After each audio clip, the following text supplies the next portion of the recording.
দেখো বন্ধুরা, আমাদের গরিব জীবন কত কষ্টের, কত রিস্কের কাজ করতে হয় আমাদের, করে তবে দুবেলা দুমুঠো ভাত খেতে হয়।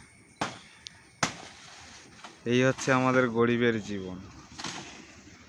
কোথা থেকে কোথায় উঠেছে দেখো, কত রিক্সে উঠেছে।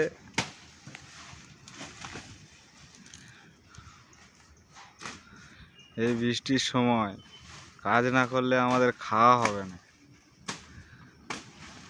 তাই আমাদের হেড মিস্ত্রি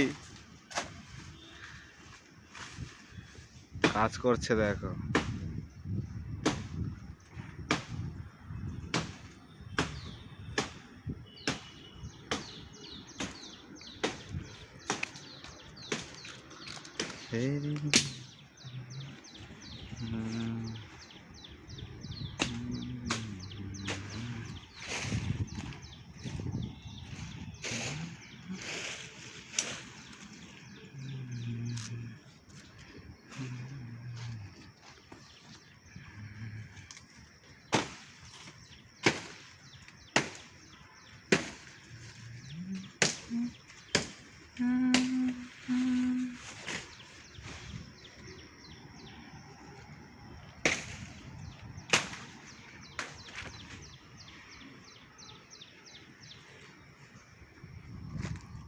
মানে বড় ভিডিও।